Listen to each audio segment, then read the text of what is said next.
You're listening to Do By Friday, the weekly challenge podcast with Merlin Mann, Alex Cox, and Max Temkin. This week's challenge, Curse Like a Scot.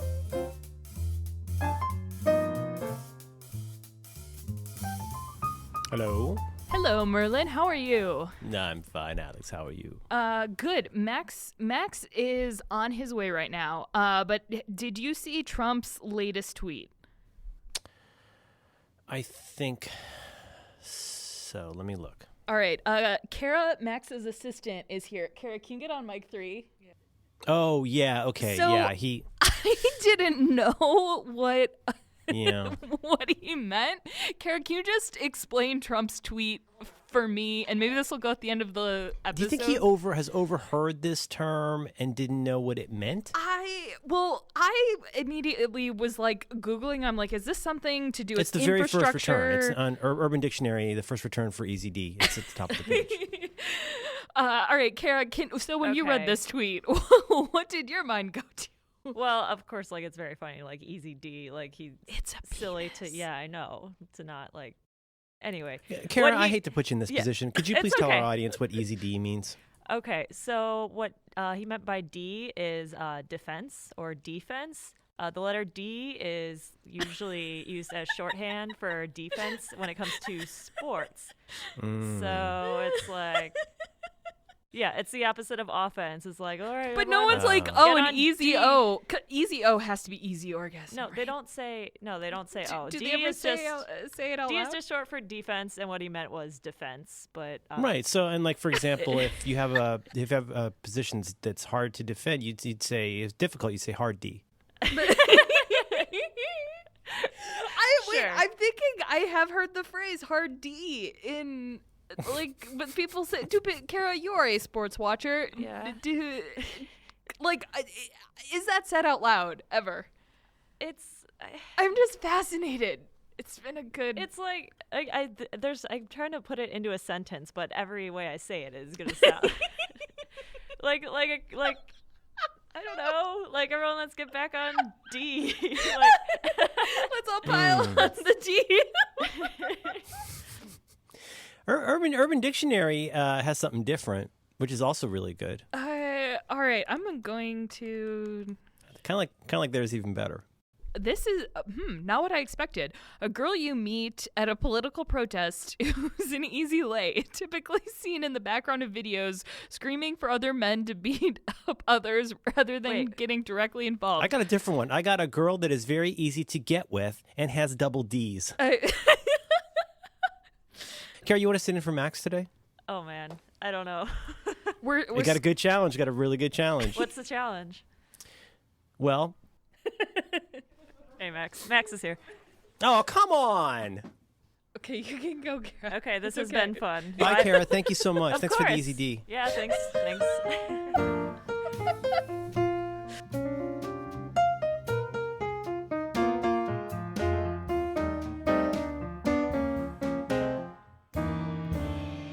Max is here. Hi, everyone. Hey, how's it going, buddy?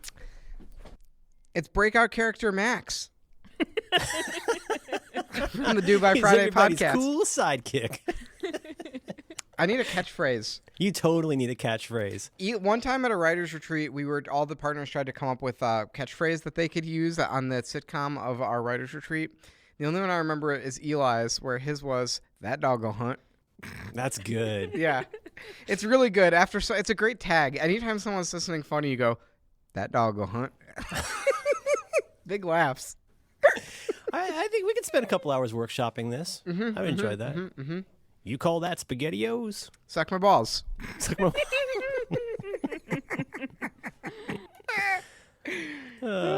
Easy D. What is that? Is that a rapper? So you're saying you have not been on Twitter in the past hour? No. Did something happen? Does Does it involve the President of the United States? You mean the President of the United States that retweeted himself about how his daughter is being mistreated by a brand? Oh, I did see that. That I saw. That's what presidents do. Yeah. They think about their kids' clothing lines, and then they use the official White House channels of communication. The most powerful man in the Jimmy world. Carter would not shut his fucking peanut hole about Amy's clothing line. Do you remember that? That is absolutely true. She made, what do you wear in the peanut bog? Mucklucks. Mucklucks in the peanut bog. I love Carson McCullers. I'm Big not- increase in traffic into our country from certain areas, while our people are far more vulnerable as we wait for what should be Easy D. What is Easy D? Well, If Okay, you it's were trending now here- on Twitter. oh, it sure is. What is it? I don't understand. So this is a thing. Do I have to go to @real Donald Trump? I do not follow the president. @real Donald Trump. Big increase in traffic into our country from certain areas. Not sure. Is he talking about? He's talking about like Mexicans, right? Mm. While our people are far more vulnerable as we wait for what should be Easy D. Mm-hmm. Is he gonna get fucked?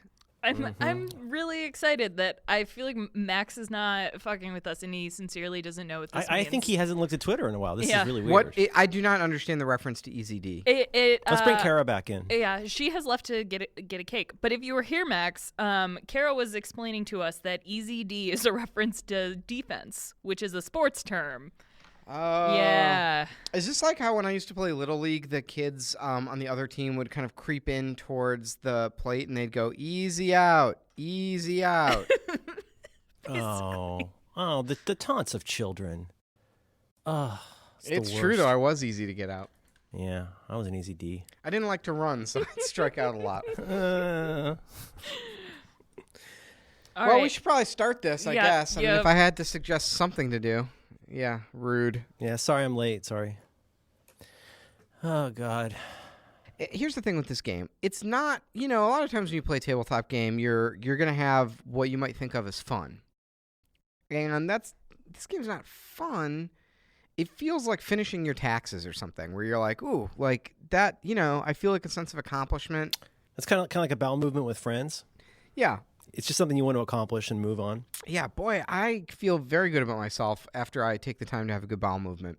Mm-hmm. Right. Well, I really got something done today. I got a probiotic you should try. It's like making the bed. It's like, at the end of the day, it's like, if nothing else, at least I had this BM. And you poop in it. Easy BM. Johnson used to call reporters into the bathroom while he was moving his bowels. He would be in a stall, and it was a power move. He used Johnson to would take have him his LBJ out. Mm-hmm. That's He would- right, he Big would- D. He would show them the he'd show them a little LBJ in the cloakroom. Yeah, he's a whip. A little bit Easy D. Easy D. Yeah. So Urban Dictionary differs a little bit. We have not found a way that this turns out great, though. The Easy D remark. Yeah, we should mention, I guess, that before you join us here on the podcast at exactly noon Central Time every Wednesday, you are with your friends playing a tabletop game that you've been playing for, I think, 16 weeks now. The same game. It's accurate.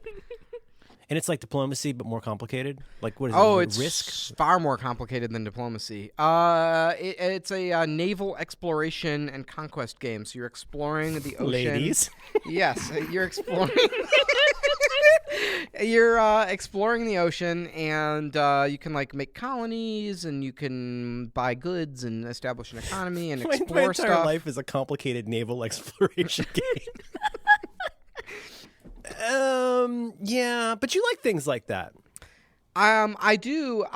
This game. I mean, I don't want to get into a whole dissertation on the game design of probably the best and most interesting tabletop game of the year, but one of the flaws of the game is I am playing with real home automation enthusiasts who want to optimize everything on their island just so, and it's they can't let the turn end until they've aligned all the pieces and checked everything 5 times to make sure there's not a point they can get, and so it's these turns take 45 minutes and you're just watching people rearrange their little cubes on their board and move their ships around and try and get everything just so, and you don't have a lot to do when it's someone else's turn. So I'm playing with 5 people, so it's 20 minutes per turn, it's an hour before there's anything I can do. And so this morning I get impatient watching other people bowl. I don't think I could do that. I literally had my laptop out and I was connecting accounts to Mint because it was more interesting than watching this game get played that I couldn't Did you do figure out a anything way to amortize your cat? I love putting things in Mint. I love that. It's so satisfying. But guys, the home automation thing has spiraled out for me. Wait a minute. What? Yeah, I'm doing a lot of home automation now. Max, you were a skeptic last week. I was, but I got on the iftitata, and now I'm connecting all the things together, and you can put mint on iftitata. Yeah. Follow up. Max, tell me more. I can't wait to hear this. Well, every time You I can do put mint on the iftitata? yeah, so I'm trying to get it set up so every time I do the dishes, I pay myself $10.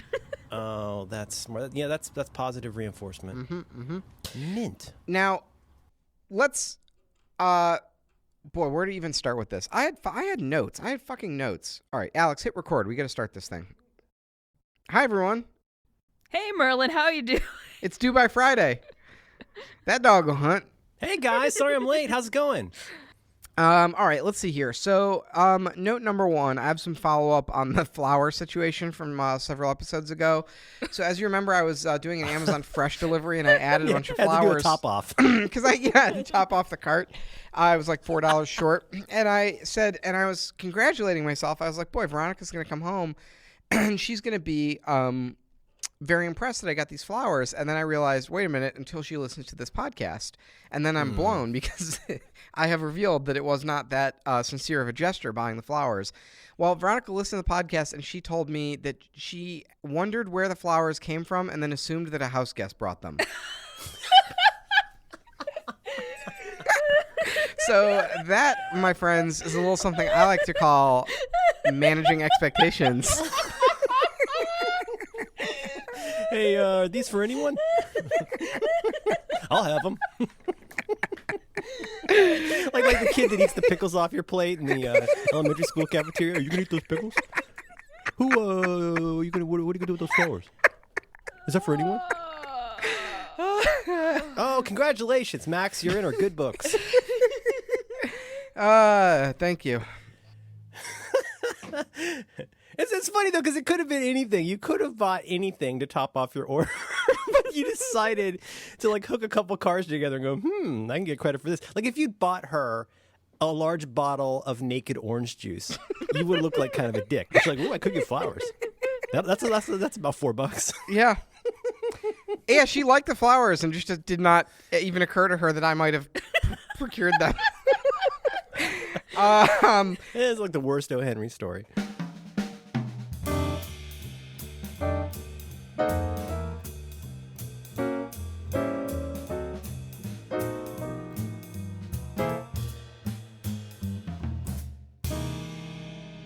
Follow-up number 2, I have subscribed to the podcast Canvas. Did you guys know about this? It's Fraser Spears.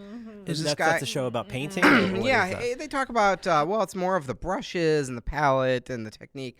No, it's Fraser Spears, who's this writer I really like. I'm not sure if you guys are familiar with him, but he hosts this podcast called Canvas.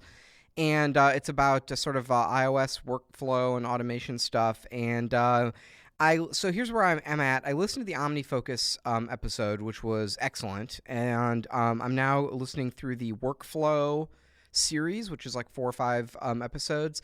And I love this podcast. Like all tech podcasts are bad and lame. Anybody who participates in a technology podcast should be ashamed of themselves.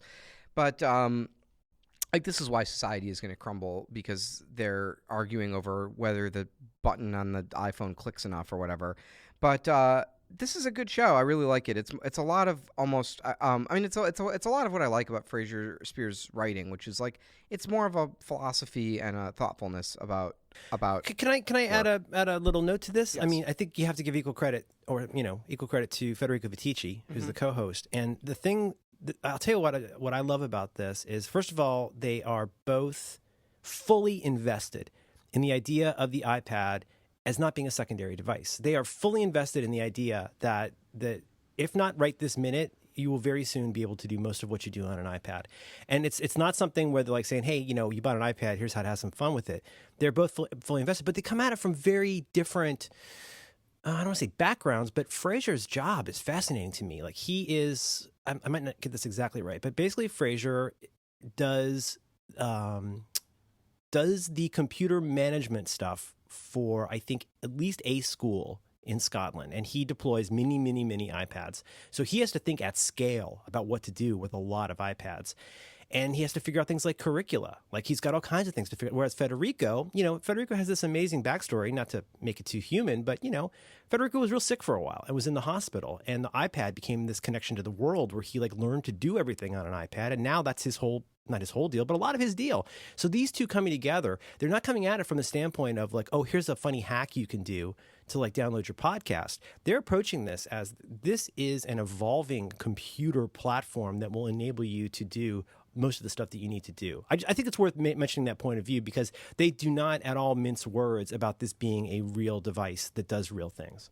Yeah. And I don't know, I recommend, if you're interested in what we're talking about, I've really failed to extract any sort of actionable advice from Merlin and Alex on why you should automate anything or what the point of workflow or any of this stuff is. You weren't alone. To me, it's like I said, I think we were talking about last week, it's a lot it's like building your model train set. And it's you can optimize the routes all day, but it's still just a little model train set. And it's sort of an alternative to doing your work. There's none of this stuff is actually doing anything for anyone. And, I'm starting to understand some of the stuff you can do with this, listening to the Canvas podcast. So I highly recommend if you go back and ever re-listen to last week's episode, I hope that the one thing I hope comes out of that was for example, my obsession with this overpriced thing called the tap switch, where once you start hearing all these, you were making fun of all the crazy names of these things, which are asinine. Some of the names of these things are so silly, but when you just hear it, it's like me listening to John Siracusa talk about Destiny, where I laugh out loud because there's so much. Oh, I got the Angel of the Morning on my Vorpal blade, and you're like, what the fuck are you talking about? It's just words. It's not even word salad. It's like chopped word salad. So when you hear all these terms, it does sound really bananas, but the thing is, once you actually put it in place and it gets out of the way and becomes something you don't think about anymore, it stops seeming like a fiddly thing. And yeah, so anyway, I'm excited to hear this. Have you made changes in your home to support this, or in your automation workflow, as you like to say? So here's the thing that the other thing that happens simultaneously with this. So we have a situation at the office where we have a security system at the office it's like any security system in any building or house, really. It's a touchpad little screen with numbers, and when you open the door, the alarm goes off. If you're the first one in, right, in the morning or a weekend or whatever, the alarm starts beeping, and you have 60 seconds to hit the code on the thing and disarm the alarm. And somehow this almost never happens. The alarm goes off constantly. People are completely befuddled by this thing. They do not understand what to do. The issue is not that they don't remember the code. They know the code, but then they panic and they forget how to operate the keypad or whatever. So what happens is I am the one who it calls. If the security system at the office gets triggered, I'm the one who it calls. And I feel a huge amount of responsibility about this because people make their whole livelihood with their stuff here, their computer, their art supplies or whatever. And if there's an honest to God burglary, it would be, the cards people would be okay because we have insurance and stuff. But I know for a fact there are people in this office who, if their stuff was stolen, it would be devastating for them, and they do not have a plan B, right? And in fact, that's happened to me. I have worked at previous co-working spaces where there were break-ins and my stuff was stolen, and it was devastating. And I had a couple of real dark night of the soul days where I did not have a computer, and I was like, I do not know if I can continue to make a living, or if I need to go back and work at Radio Shack, or if I should call my parents, or what. Oh, so God. I feel a lot of responsibility to the people in this office. I know it's dumb and it's mostly out of my control, but nonetheless, it's one of those things that keeps me up at night is I just feel responsibility to do what I can for the office to be safe. So here's what happens. The burglar alarm goes off 100% of the time. So it goes off 3 times a week, and 100% of the time so far over 2 years, so this has happened 100 times, it's been someone who's fucked it up, right? We've not had an actual burglar enter the office. But I don't know that, because from my point of view, what happens is I'm sleeping. It's 3 a.m, my cell phone rings. It's on Do Not Disturb, but the alarm company, I have it set to penetrate the Do Not Disturb setting. My phone rings, and I wake up, and I answer it, and they go, hello, this is the alarm monitoring service for Cards Against Humanity. There's been an entrance into the building, and the front hallway motion sensor and the door brake sensor have both been activated. Do you want us to call the police? And I'm sitting there trying not to wake Veronica up, and my head is spinning, and I'm rubbing the sleep out of my eyes. Because you have to treat it like it's real. Otherwise, there's no point in having it. Right. Well, I don't know. And I'm thinking to myself, well, fuck, was someone just working late at 3 a.m, or is there a burglar? And then now I have to decide, So here's my options. I could do nothing. I could say thank you and hang up and go back to sleep. And I have done that because I'm pretty sure that I know what's going on, and it's like someone just fucked up the alarm, and I'm like, I'll deal with this in the morning. That is one option that sometimes I will exercise. Option number 2, they say, do you want to call the police? I say, no, thanks. I get in the car, I drive to the office, and I go sort of confront this hypothetical burglar, and I walk around with my phone light on saying, hello, is anyone here? Hoping that they don't have a gun. If there's a burglar, they're not armed, right? Option number 3 is I say, yes, call the police. And then you can't just call the police because they don't know what the fuck to do. So I have to then get dressed, get in the car, go to the office. And now I'm confronting a hypothetical burglar, and I have to deal with authority figures, which is probably, frankly, I'd rather deal with the burglar alone. Like, at least they just mug me and leave me alone rather than, like, cuck me as police officers do every time you interact with them. They make you feel, like, lame. You haven't talked about option 4, which is when you are asleep and don't answer the phone, and then I'm the second person they call. No, Alex, you're like number 5. No, because we took Tommy off the list and Kevin off the list because they don't have a car. So You're number 2 now? Yeah. So I go to the office and go in. And Wait, you've gotten the call? I have done this at least 10 times. Oh my Yeah. God. Oh Did my you God. not know this? No, I had no idea. Holy well, shit. I'm like I'm a little bit farther than you, but I'm like 5, especially at 5 in the morning on a Saturday. I'm about 5 minutes away from the office. Right. So I'm like, like you said, there is a 99% chance that this is just our janitors, or is that nice? I don't know, or cleaning company. I don't know the nice people who clean our office for money. And Alex, it's a cleaning startup. They're part of the gig economy, and they come and mop the jizz off our floors. It's a very respectable career. But then I come in, and the weekend people are different than the weekly people. So there's always someone different on the weekend. So I just come into the office, and I'm like, okay. And sometimes the alarm is just blaring, and I'm like, okay. Yeah, yes. So they're standing there. They're literally standing there mopping the floor with the alarm blaring, and there's a big sign on the wall saying, "Hey, if the alarm's going off, send Max a text and tell him that you're not a burglar." And they don't understand how to do this. And the problem is with our cleaning startup, it's literally like a gig economy model, and there's different people every time, so there's no procedure to tell them to fucking call me if they set the alarm off. It's a bad, like, I don't know what you're supposed to do in this situation.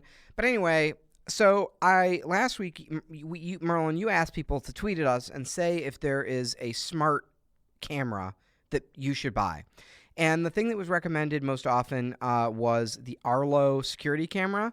So after this Saturday, waking up at 7 in the morning and driving to the office to discover that the cleaning people were mopping the floor with the alarm blaring, I was like, that's it. I'm getting a security camera for the office. And I went to Best Buy and I bought a box that had 4 Arlos in it, and I plugged them in, and that's the entry into the automation stuff. So long story short, you're able to peer in and Correct. see if something crazy's happening. That If is somebody's correct. running around in a hamburglar outfit, like stealing cards, Right. You know that something's going down. That is correct. So the alarm company calls and they say, this is the alarm monitoring company and the alarm's going off. Do you want to call the police? Now I can say, hang on. I open up the app on my phone. I look. I can see. You can see it's just a tech bro mopping up jizz. Yeah, I can. Yeah, exactly. It's an Uber driver in his off hours. He's there. Please and remember to like and subscribe. Yeah. He's there to, tidy the papers on our desks or whatever. And and I can say, it is not necessary to call the police in this situation so that they come and cuck me. Let me describe what happens when you call the police, because I've also called the police many times. So first of all, Whoa. All right, go ahead. yeah, I've called the police often. Oh. So here's not often. 5 times maybe. So in 2 years. So here's what happens. First of all, you call the police, and then you're like, oh my God, I've called the police. Like, this is an emergency. I need to get dressed, go down the fireman's You better pole. comb your hair, buddy. Yeah, you're down the Ghostbusters pole in the car. You got to get to the office. It's an emergency. You need to be there to meet the police. So I'm running. My heart's beating. I'm like throwing on a hoodie as I like start my car, and I race into the office, blowing through the stoplights. And I get there, and there's no police. And they get there like an hour later. Like, they just take their sweet time, because like a burglar alarm going off in an office is not one of the 100 worse things happening in It's Chicago. not like a minority that needs to be shot or something. No, I mean, well, they've got people. They have to round people up to fill their secret black site prisons. So that's a big priority because, if you don't fill them up, you lose the budget and people get fired. So I understand. That's how bureaucracies work. Yeah, you got to spend the money or you lose it. Now, then the police come and they're like, look, you open the door. I am panicking. My heart's racing. I'm like sweating and I'm all like greasy because I just woke up. The lights are off and they've got their little tactical lights out and they've got their hand on the gun and they're sort of laughing at me and they're like, so there's like a burglar in here, huh? What kind of office is this? Like, what do you guys do? And then I'm like, we make like a comedy card game. And they're like, oh wow, that I can tell what's going on in their head. They're like, that does not sound that sounds rather irreverent. yeah, that does not sound like honest work. Here they are busting their ass to do this, and they like make like a cursory loop around the office, and they're like, well, I don't see any burglar, so we're gonna take off and charge you for this. And I'm like, okay, thanks for coming, officer. And they're like, you should really make sure not to call the police if it's a false alarm. And I'm like, okay, thanks, officer. Their hand's still on their stupid gun. And then they leave, and I realize, like, they haven't really looked at the office. So now I actually am pretty paranoid. So I, like, go and look in all the little conference rooms to clear them out. Ugh. And then it's back to me alone confronting a hypothetical burglar. That's why I say it's not really better to call the police. Like, I might as well just do it on my own. Well, and the other thing is, if you have a camera, again, like a Canary or like a drop cam where you can kind of roll back, we've got, I'm sorry, I don't mean to make this go on and on about this, but like there is some sensibility to this. So you can do things like, say, the one that watches our door, I will not get alerts or I won't get notifications about that at all when one of us is home. But if I know we're all going to be away for the day, I will frequently say, if you see activity in this area, which is the front porch as opposed to inside the front door, like send me an alert for that. Aha. And then Merlin, how do it know? I explained this very badly last week. Basically, with the Nest Cam, you go into the website and you basically looking at the image that the camera is capturing, and using those little draggy boxes like you would with a vector drawing app, you identify areas. So you say this area in the window of the door, like outside, that's outside, that is front porch. Everything around that is the kind of inside area, and then everything else is else. So, and you can even identify this as much as you could just zoom in and just have this one area, say if something happens here, let me know. So, I mean, we're using it somewhat weirdly. More normally you would have that just pointed at a room where you could say like, this is door, this is kitchen, this is porch or whatever. And then, so it'll only notify you when those certain things happen. And, it happens often enough that you look at it and go, oh, no big, it's our neighbors getting the UPS package. How does it know when you're home? That's the thing that's driving me crazy is... Well, this is the part that's going to get all up in your grill is like almost every app on iOS, it detects using proximity. When you've left a certain area, it knows that you're not there anymore. But what if your wife comes home? I don't have a wife. I don't know what you're talking about. But no, that's the base. That's the basic use case of this is. I mean, I don't really need to know about this when I'm at home. It's mostly when we're not at home, or I'm expecting. But a how delivery. do it know? Well, in this case, I do it manually. Where I'll frequently, if I know I'm going to be away for a while, I'll just pop into the app and go hit the thing that says send notifications to phone or tablet. And then turn it off when I don't need it. And if it starts popping up all the time and I don't want it, I'm seeing myself on the camera, I will go in and shut it off. But no, the way, if you're going to really do this, which if you're going to do it, you should do it, is everybody gets the app. So this goes for things like tiles, like if you get a tile for finding your stuff in the house. This goes for the Canary in terms of like seeing movement there, is that you get it on the smart devices of everybody who's, an at-home or gone person. And it just goes after that. I will say the problem here is that you're only as strong as the weakest link in the chain. And in my household, I'm not going to name names, but I am not the weakest link in the chain. Let me tell you something. My phone... Is it Captain Janeway, Max? Is Captain Janeway the weakest link? Well, I don't know. She's not even in the the chain, really. Weakest link either, to be honest. I'm sorry, Veronica. I'm just saying. Go on. I'm just saying you should that. buy her some flowers, Max. I'm not saying anything about Veronica. I'm not naming any names here. What I'm saying is, I have my phone with me at all times, and I keep it charged 24 hours a day. And I would say that my failure rate on that is like less than 5%. So I can use my phone reliably to do things like disarm the camera alarm or whatever. The problem is if the other people who shall remain unnamed, the other links in the chain, they don't have their phone or it's not charged. It's like, well, okay, well, now the alarm's going off and there's nothing to do about it. You ever have the link in your chain just one day a week, just leave their phone at home? You ever have that happen? When you text them to tell them their phone's at home, and you hear a beep right next to you because you just texted them on the phone. I can't really confirm or deny that without, I'm going to invoke the Fifth Amendment against self-incrimination. But do you see what I'm saying? Is like, here's the thing: is like I have an idea in my head of how I want this to work, and it doesn't exactly work that way. I mean, it's like good enough that I can use it, whatever. It solves the problem, sort of. But it's like it's always one step forward, two steps back with this stuff. Like that's why I'm like dabbling in the home automation, because it's like, well, these are not. Here's the thing, though. What I'm not talking about alarms. For myself, I'm talking. This is not a security system in the conventional sense of like we've locked it down and this is Fort Knox. It's more like I want to know when stuff happens. So like I'm used to the fact that our cat occasionally moves. I sent you a photo. You can see this is a picture of my cat. She now sleeps all day next to the heater. Occasionally she gets up to defecate or eat, and she moves, and then that sets off the dingus. And the dingus says, "Hey, there's something in the house." It's the cat. So I'm used to that. That does not freak me out. And it's fun. It's like a little treat. It's like your cat texting you to say, "Hello, I moved." And then you look at it and you're not freaked out. Now, with all that said, I really, really, really thought of you guys this weekend because I recently changed some notifications on one of my devices to be a little less invasive. And I went to go lay in bed and get angry at the internet for a while. And I see a pop-up that says, "Oh, motion has been detected at your office." And I go, well, usually it's like light. It's usually light from outside or something. Or sometimes the camera sets itself off because it's flipped into the night mode. And I go, I see a figure in my office. And I go, oh, my God. My heart is in my throat. It's the first time this has ever happened. I slide, I open, and I see this hooded figure wandering around my office. And I go, holy shit. And it was me. 5 hours earlier, going into my office because I'd forgotten something. Oh my God, the dust was the dad all along. It was you coming through the bookshelf. I was sending myself dust from my own 5D Merlin, library. you have to go on the mission. Do you understand what this means? I don't want to leave you, Murph. Cleave me unto thee. The dust is your daddy. The dust is your daddy. I miss you, Grandpa.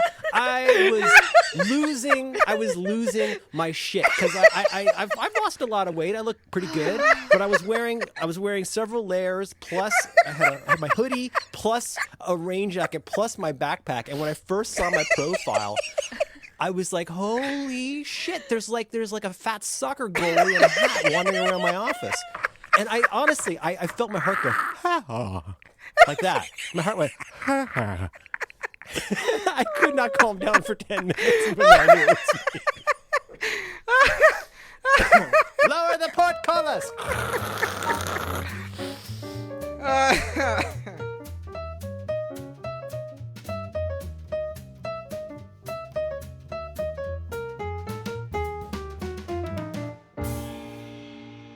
I hope I was somewhat fair and even-handed about pointing out the numerous downsides of these complicated Dale Gribble systems that we're getting into. Because the truth is, you can go overboard with this. I'll tell you a classic example. If you do get into the whole, I don't know if Alex has run into this yet, but if you get into the whole, let's say you get into the hue lights racket, right? So you got your hue lights, you set up some scenes, you got things the way you want, you're using your Amazon like an animal to turn your lights on and off.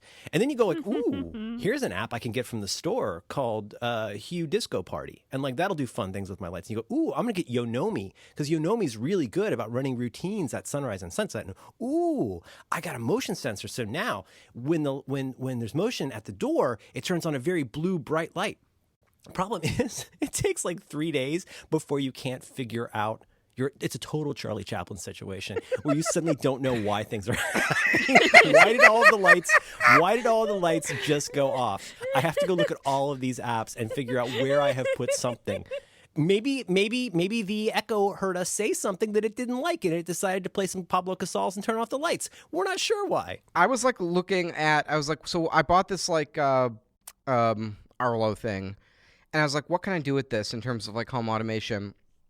and and I was like Googling around for examples, and like the way people set this up, they're like Gribble setups. It's like I'm telling you, it's like a dystopian like hellscape that they've turned their life into, where like every night they go to their Amazon and they go Alexa, secure the perimeter, and the lights turn red and the Sonos plays Flight of the Valkyries and like the garage door closes. Like all the locks Alexa, automatically stop. snap Alexa, closed. stop. Alexa, stop. Like, why? Like, you can't. Here's the other. And I get it that that's neat.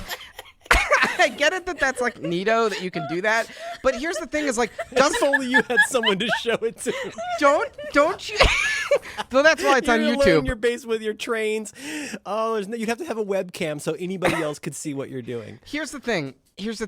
Doesn't everybody lock their door when they come in? Like, I come in from work and I lock the door. What is the situation where their doors open at midnight and they're like, Alexa, lock all the doors? Like, why? What is that use case? Like, just fucking lock the door behind you. Like, what problem is this solving in your life? I know. Because now you have smart locks, and that's how the hacker gets in, and then you've got a fat soccer goalie in your house. Go, go, go, go, go, go, go.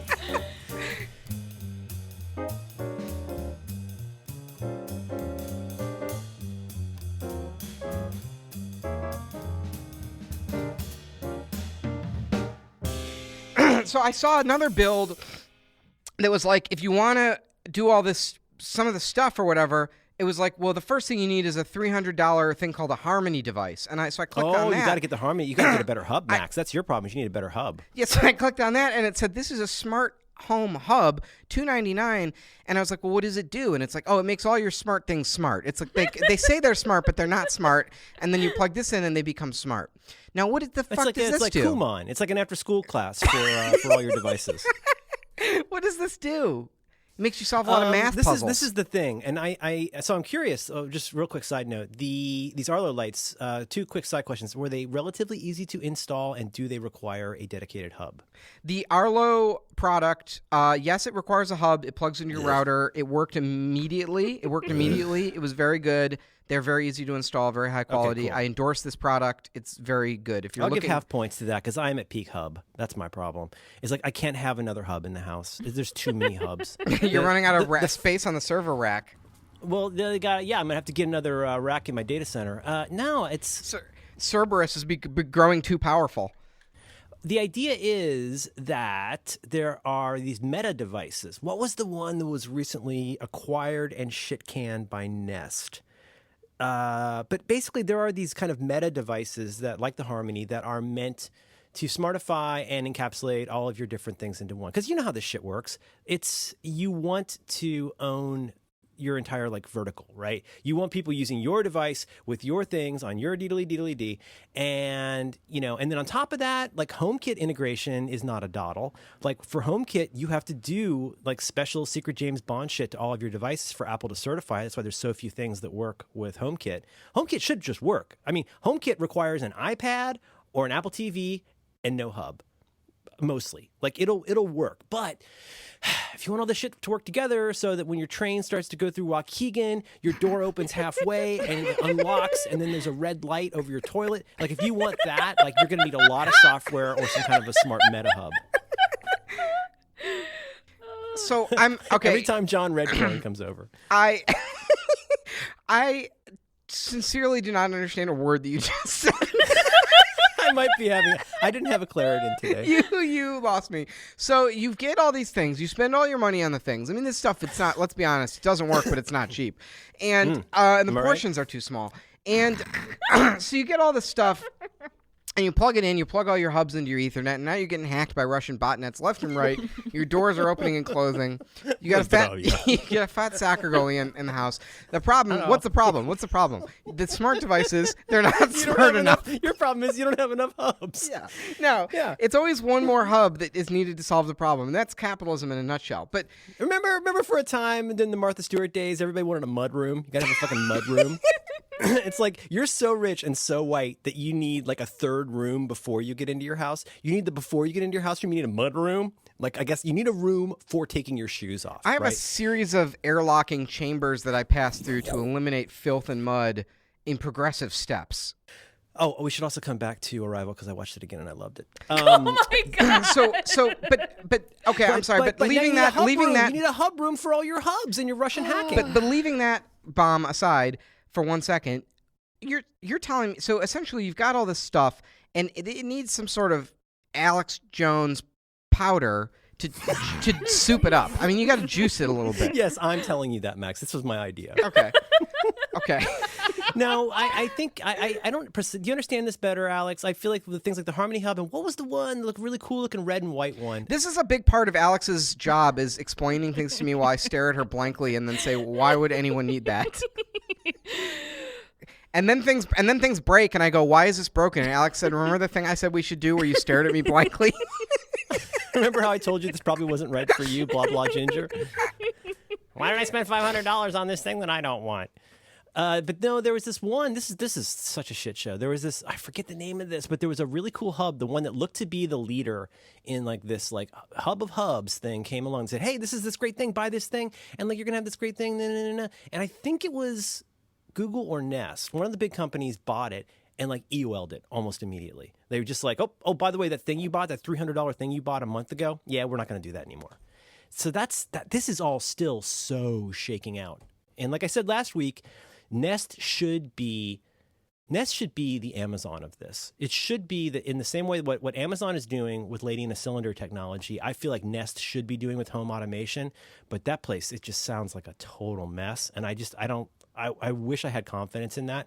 But like, I don't feel good about suggesting any of this to anybody because, like you said, it is costly and it doesn't always work. And who knows how long it'll be around. And who knows, once the leader in this shakes out, how much any of this, hundreds of dollars worth of stuff, will be useful 2 years from now. I feel like the biggest problem, other than 30-year-olds who are actually 65-year-olds getting upset about all of the Is that a dig at Merlin? Because I feel like that was really mean. Yes, it was definitely at Merlin. But so many I don't of like these change. so many of these things don't scale at all. Like it works fantastic for me because I have a tolerant partner who is like, okay, I guess I'm just not going to turn on the lights until Alex gets home. Here, I imagine that half of Mel's life is she comes in the apartment, all the lights are flashing Morse code at her, and it's like the music starts playing and the doors swinging open and closed, and she's just like, well, I guess this is my life until Alex shows up. I tried to do this nice thing where I said it so because now she's doing the shift where she's working 5 a.m. to 10 a.m. So like when she gets home, the lights will be dim. So it's not like she's coming in and it's a blast of light. But I'm an idiot because she's been up for hours and hours, and so I bet the oven talks to her like the basement of Home Alone, where it's like, Mel. Well, now poor thing. The other day she called Mel, me. you haven't configured your Bluetooth settings. I want biscuits.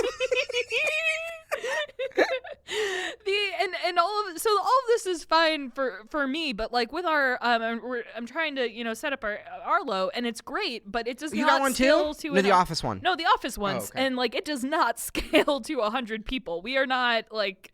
Our Leakest Wink is not going to install this app. And so now it's like, okay, do we get a motion sensor and use this completely third-party thing to where we can set timers and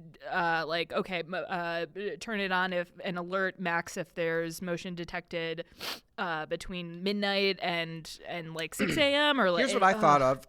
There are smart switches that you can buy. There's just like buttons that are smart buttons. I've know never about heard this? of this. Yeah, Okay. no, please. Logitech has one. Logitech has you buy a big button and Yeah. it just does things. Yeah. Okay, so what we could do is use Iftitata, and we put a button up by the alarm, and we'd say, hey, if you're the last one out, press the button. If you're the first one in, press it again. And that arms and disarms the camera system. Here's the thing, though. I feel that the security system already is basically as simple as that, of like, just come in, punch the 4 numbers in, problem solved. And yet, it gets fucked up on the regular every day, and the company calls me and at 3 a.m. they're like, do you want to confront the burglar or do you want to deal with the police? Decide. And now here's what's going to happen. This is not going to solve any problems. It's just going to double the number of problems that we have, because now there's 2 buttons people have to press. It's eels. It's all eels. Okay, this is you've obviously thought of this because you're one of the smartest millionaires under 25 in America or whatever you are. But here's a real simple solution to this. Find somebody crazy responsible who needs office space, who is a night owl. Find an artist who not only likes to work in the middle of the night, but prefers to work in the middle of the night and has a great work ethic, and hire somebody at next to zero rent to be there from midnight to 6 every night. I see, and then we arm them. And if Yes. a burglar comes in, they're in for a You surprise. get a button, you get a bit, and then an if-ta-ta-ta, and you say stimulate the artist. But no, I mean, why don't you think about what is it you like? You know, again, now with all respect, you're a little lost in the stack of technology here. What is it you're really trying to accomplish? You're trying to like not be broken into. Alexa, if our artist shoots a burglar, send me a yo. If an artist is assassinated, make me a pot roast in my dryer. I also had a dream this week of Are setting. you not going to acknowledge this great idea? Here's I like this Merlin, idea. let me tell you the problem with this. If we're gonna do this, here's the problem. All these fucking freeloaders already work in this office for free, and they're excited about it for 2 weeks, and they clean up their jizz for 2 weeks, and then 2 weeks later, the jizz mopper is coming around their desk, and they're like, "Why isn't the jizz mopper working harder? Because there's still jizz when I leave." You know, people get entitled incredibly quickly. Like everyone here is pay. Like It's trading places all over again. I'm not familiar with that reference, but yes, that sounds very smart. Yeah. No, the bet was for $1. There's no way though you could get some kind of hardworking artist. You think they just get bored and then just start making jizz instead of cleaning it up? If you're a What would hardworking happen? artist and you have a FOID card and you're willing to shoot a burglar, please email us and email Alex at cardsagainsthumanity.com and say subject line, "I will shoot a burglar," and come patrol. We'll hire you to come and make creepy art and shoot burglars.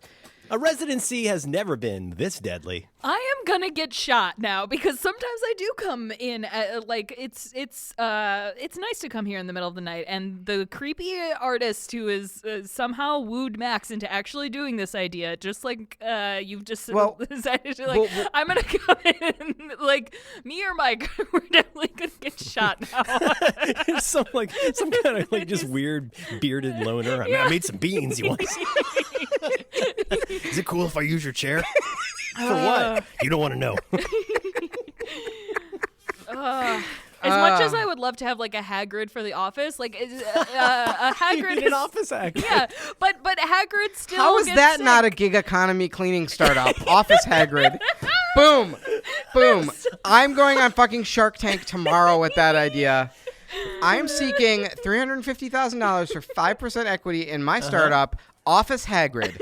Now, Sharks, how many times has this happened to you? And Lori, I brought you a pink Hagrid. Kevin, I made a Hagrid with your face and money on it. Mr. Wonderful, I know how you love your rich Hagrids. You're a burglar, Harry.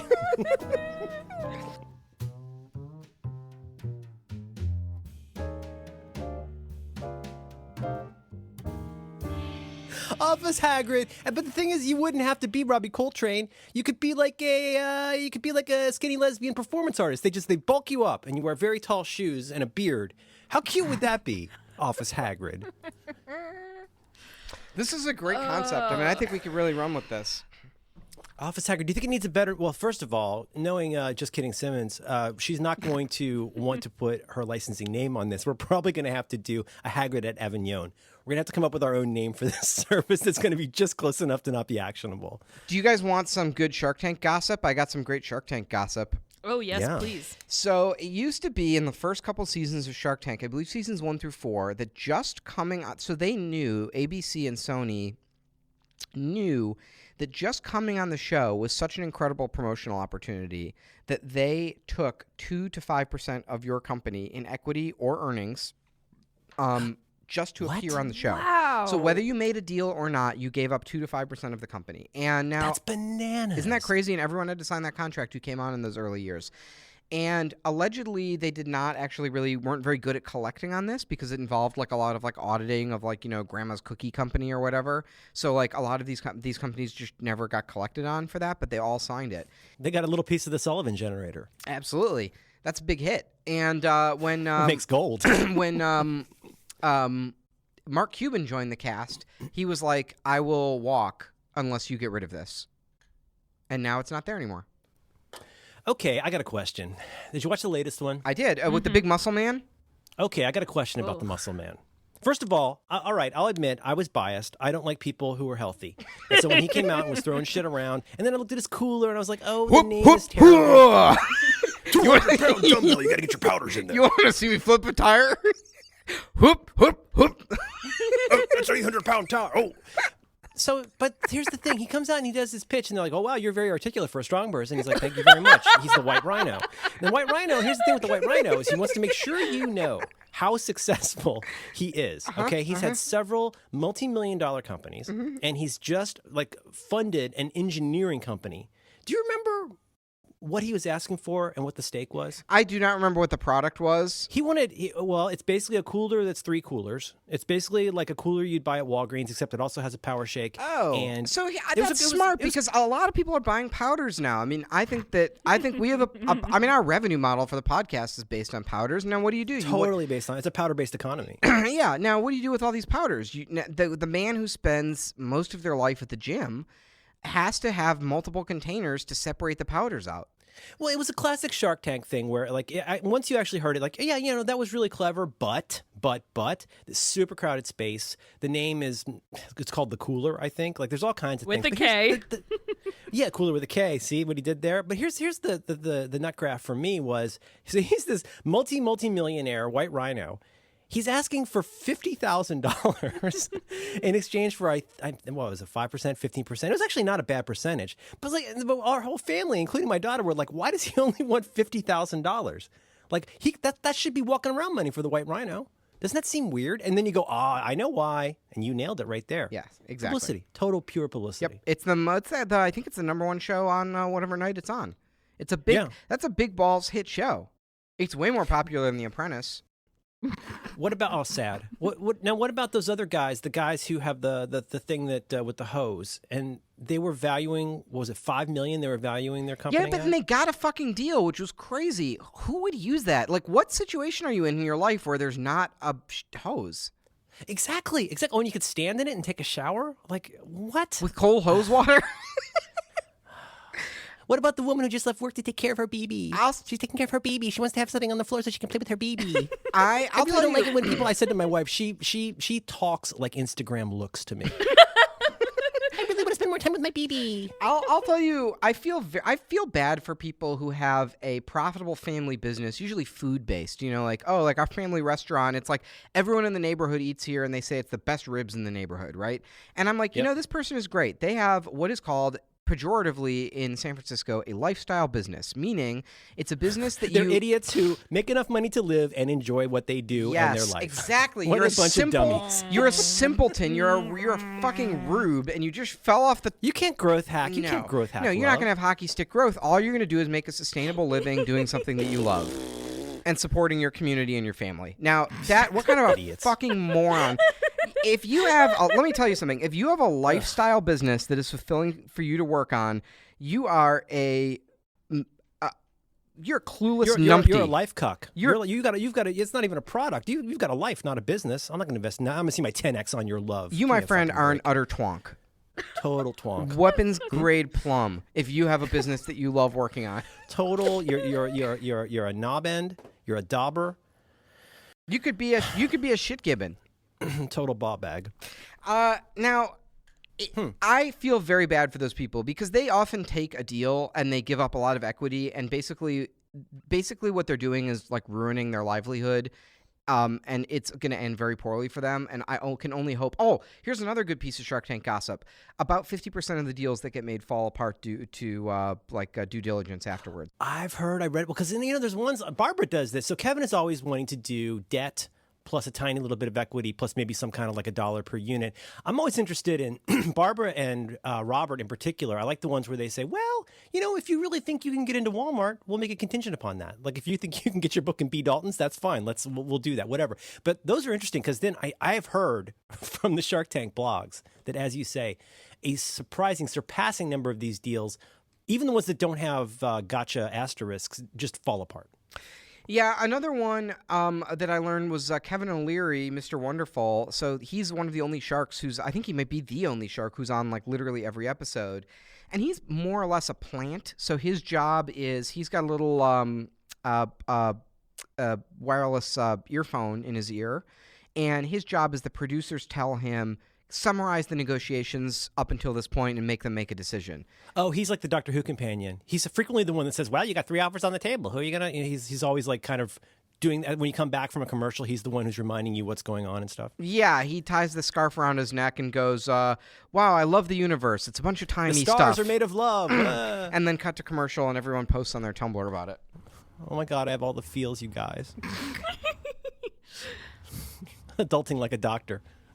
Real-time breaking follow-up to Max's follow-up. There is a Kickstarter project called Turn Touch Beautiful Control, and it's like a bespoke wooden smart remote to control your Hue Lights Nest and Sesame smart lock. It's very all exciting. At once? Yeah, you just there's literally 4 buttons. You can mash it down, and then Flight of the Valkyries plays. Logitech Pop. I will put this into notes. Logitech Pop is a button you put on your wall, and then it does things. And it requires a hub. Can I tell you something? When the more smart you make your home, when the grid goes down, you're going down hard. Nothing's going to work. Well, Ain't no powder going to save you. but I'm gonna go down anyway, so why not Please, my be wife. comfortable while it lasts? Oh my God, you're gonna be your door's not gonna unlock because the Bluetooth is out because the grid is down, and you're gonna be like, oh well, at least I could unlock my door from an app while the times were good. The Yeah. lights are flashing. You're having Yeah. a seizure. Your oven's gonna start talking to you. You should have invested in infrastructure as a society while you had the chance.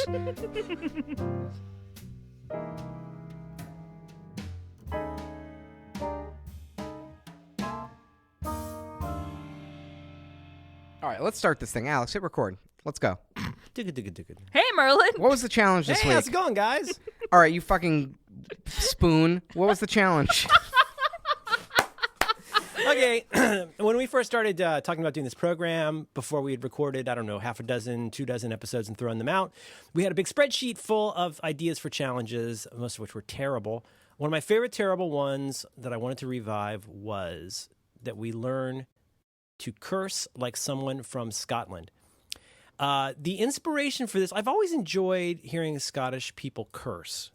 But I think, will you permit me to read? I think this got cut out of the last one. Will you permit me to read the Trump responses? Oh, please do. Please Okay, proceed. so the inspiration for this, the stimulation really was right after Brexit, when the Republican candidate showed up in Scotland and tweeted out, just arrived in Scotland, places going wild over suddenly I'm Christopher Walken. Just arrived in Scotland, places going wild over the vote. They took their country back, just like we will take America back. No games. And the surfeit of responses from Scottish people to the Republican candidate was so great. I'm going to read a few of these. These are tweets to Donald Trump after he misunderstood what happened during Brexit. Scotland voted to remain, you tit. Scotland voted Remain, you weapons-grade plum. They voted Remain, you spoon. You're such a gobshite. Scotland voted to remain in the EU. Scotland voted to stay, you witless fucking cocksplat. Scotland voted overwhelmingly to stay in the EU, you weasel-headed fuck-nugget. Scotland hates both Brexit and you mangled apricot hellbeast. Scotland voted Remain, you clueless numpty. Scotland voted overwhelmingly to remain, but what are facts to you, you bloviating flesh bag? Two-paid fuck trumpet, incompressible jizz trumpet, Cheeto-faced ferret wearing shit gibbon. I mean, like, I think I'm a pretty good swearing person, but they have, the Scots have a gift for special nouns. So I want to just encourage you all to explore a little bit about Scottish swearing and maybe to consider adopting especially some new nouns. Is there anything that the Scots are doing well with cursing that is not happening the way you'd like in America? Well, here's the thing: is I think in American, sort of vernacular, like fancy curses and insults are very much out the window. Like they're not in vogue right now. Like no one's like having a lot of like clever wordplay with cursing. Like it's more like I think that's sort of like maybe that's just like the kind of like brand of like weird Twitter comedy I like, but there's something much more bracing about just being like, just calling somebody a cuck. Yeah, or like, there was such a good tweet. There was such a good tweet. Some conservative was complaining that like healthcare was not a right or something like that, and there was this great some guy was just like, "Chuck, my good bitch, the Lord straight up said to care for the sick as if they're your own."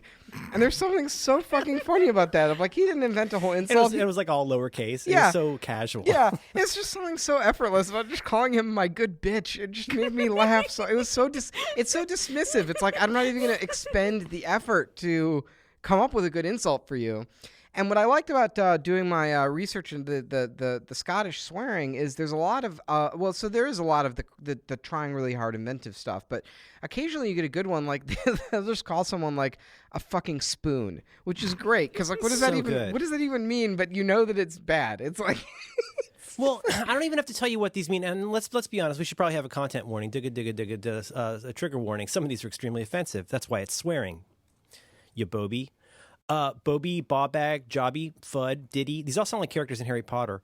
Walloper, Numpty, Nugget, Scunner, Dauber, Rocket, Bampot, Bawheed, Clawbaw, Fanny Baws, Twally Washer, Rooster, Knobdobber. I don't care what any. They're basically all penises, almost. But like, there's just something. It's like listening to Dylan Thomas, with that Welsh accent.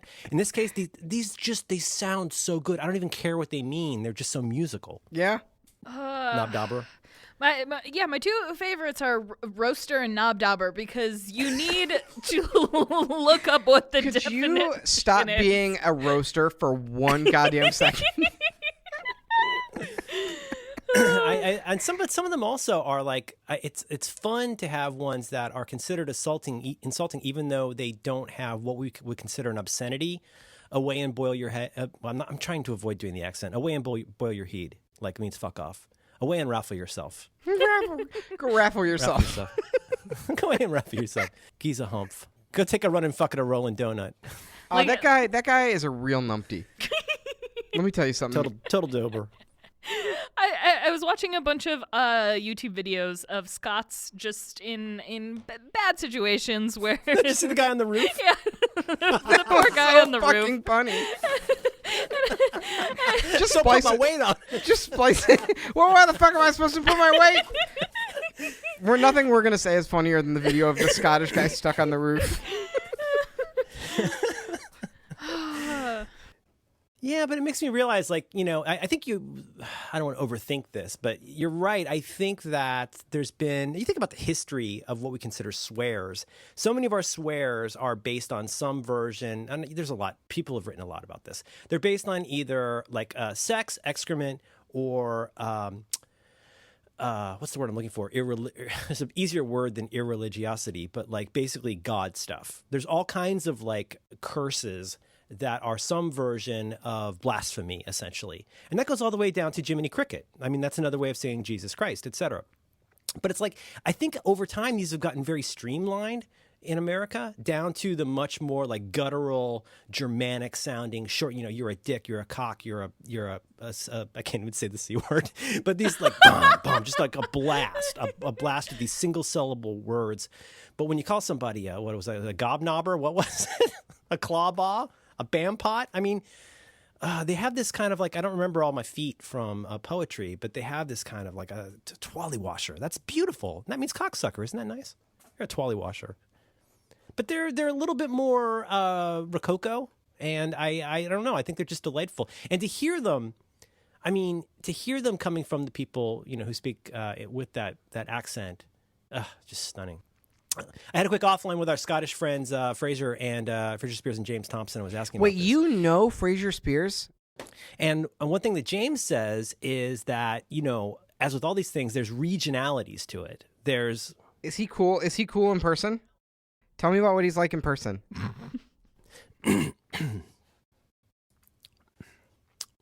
Jobby. Diddy, you're a proper tit. And like there's different ones. Like if you're going to be a Glaswegian swearer, like that could be a little different than doing it somewhere else. I don't know. Did he say, is there anything you can't say in Scotland? Because the two of you, I can tell, you really don't want to say cunt, but I'll say cunt, and you just really don't want to do it. Okay, so here I'm gonna use some swears and some very offensive words here. But for example, I think they use the C word a little more differently. I think they use it differently there. It's not the C word so much. No, in the they UK. they call each other cunts all the time. It's Okay, fantastic. but like, do you know about spaz? You know how spaz is something we don't say here anymore? Yes. Like, you really don't say that in England, Oh, you really don't say it. right? Like, there's some words where the escalation or de-escalation of how strongly people feel about whether that's an appropriate word to use. That's one of those words where you might use it in passing here, but like apparently in England that's considered pretty extremely offensive. Here, if you call someone a spaz, we elect you president. I can't believe you haven't read that Huffington Post article to us yet. What? You know how you like to read things from the internet when you're on the show? Who, me? You know that one, the Huffington Post one? I don't think that one's true. I think that's fake news. You think it's fake news? Yeah, All I mean, right. I like it. I posted it because it was funny, but I think it's fake news. What about the New York Times? You think that one's real? You think that Haberman's straight? Yeah, if it's Maggie Haberman about the one where they don't know where the lights are, that's accurate. Maggie Haberman has she's got the source, but Yeah. she's cultivated very good sources in the White House, and I trust her 100% on anything. She's my favorite person on that horrible Twitter list you made, which I now have my wife looking at too. Yeah. She's my favorite on there. I'm She's the doing best. a little. Don't get excited that that's I'm doing a little fake. bit of pruning. It's time, during the election, I felt that it was really important to follow a bunch of like pro-Trump people. Oh my God. To understand what they were saying, and I now no longer care what they have to say, and I want to destroy them. So it's getting to the point where I'm taking out the Trump people from the list. Can I tell you a Twitter list? I know this isn't the. Oh, all right. No, this isn't a bad. I was thinking maybe it's a challenge. This is not a challenge. It's too cruel. So there is a Twitter list. You can find it. I think you can get it on my profile. And it is a list someone made of Donald Trump's timeline. Because the scary thing about Donald Trump is not that this fucking guy posts on Twitter like an utter twonk all day. The problem is that he gets his news from Twitter. He reads Twitter and he takes it seriously and he incorporates into his like decision making. And there's a list. I'm trying to find it. It's called who made this? It's by Robert Mackey, and it's called Trump's Twitter Timeline. It's 41 people. He does not follow many people, but reading this list, it's like how I imagine brain damage to be. No, our president follows Piers Morgan. And Coulter. Oh Jesus! So it's a bunch of right wing conspiracy theories about literally about alien landings and like 9/11 conspiracies mixed in with golf news, like what golf champion is playing at what course. He follows all his hotels. Yeah. Oh, wait, he hasn't unfollowed Bill O'Reilly. Are they still friends? I couldn't watch that. Isn't that like a interview. Morning Joe type situation? I mean, don't they kind of need each other? I guess. The part, so many things. One thing that's so fascinating though is the correlation between where it becomes like Arrested Development or something, where he tweets something ridiculous and just a very minimal amount of figuring out what he was watching 30 seconds before that will show exactly where he got his idea from. And clearly the President Bannon stuff is kind of getting under his skin.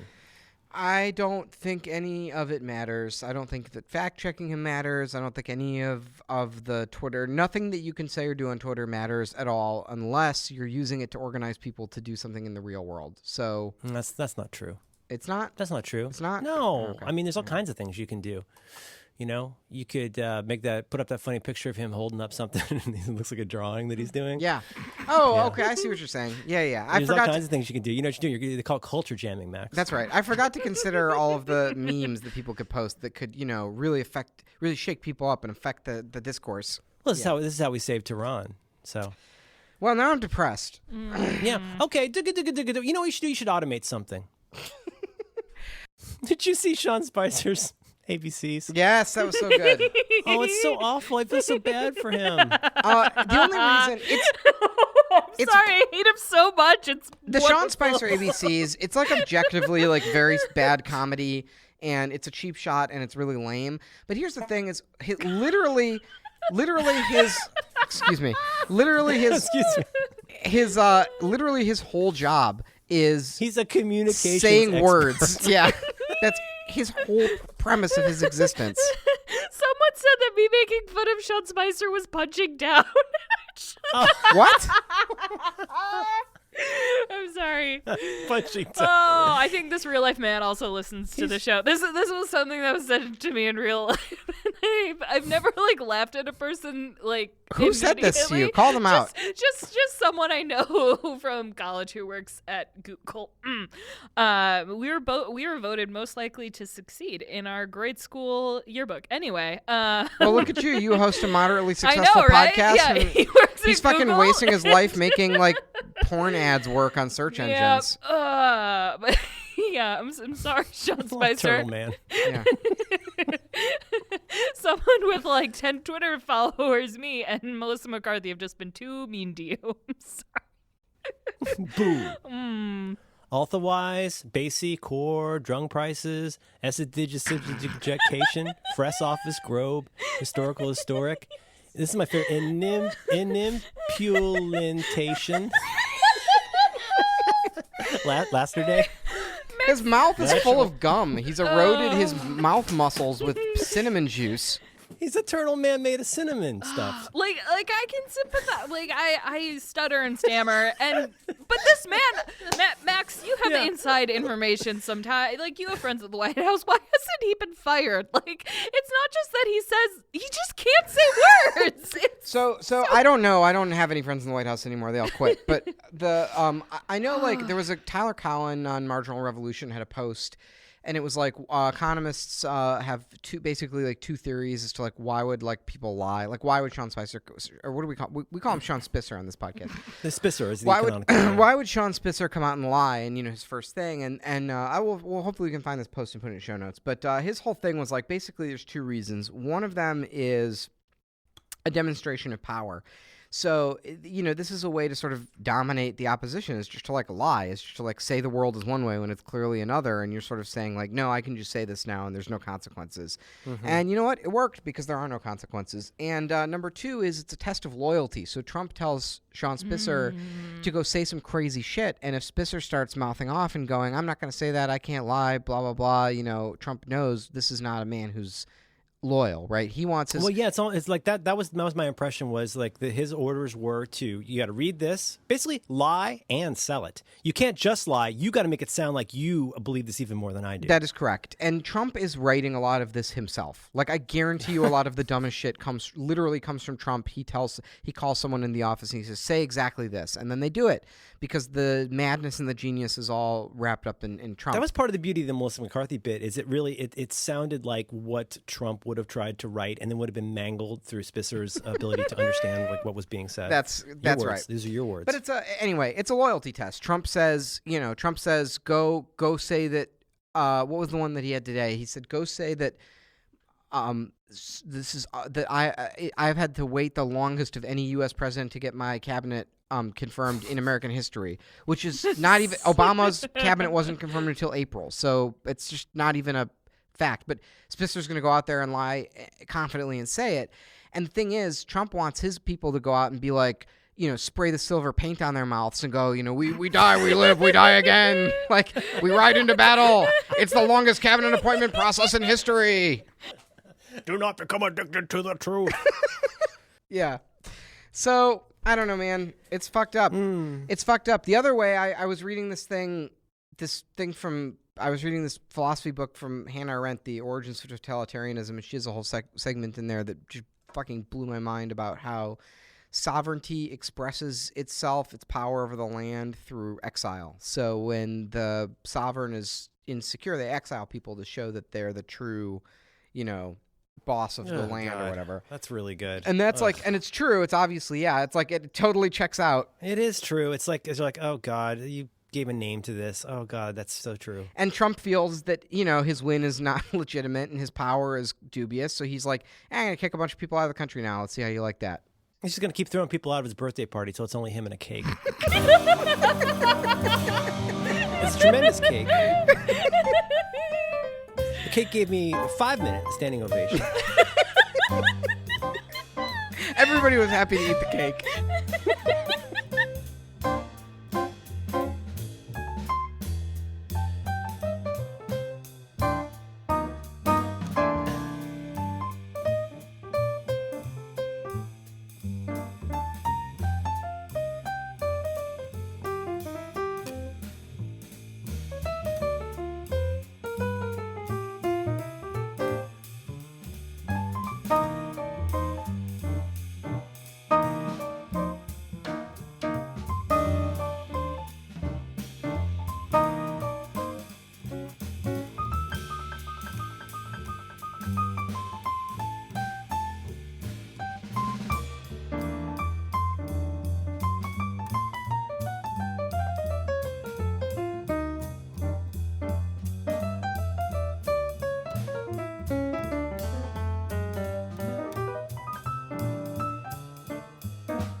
Are you there?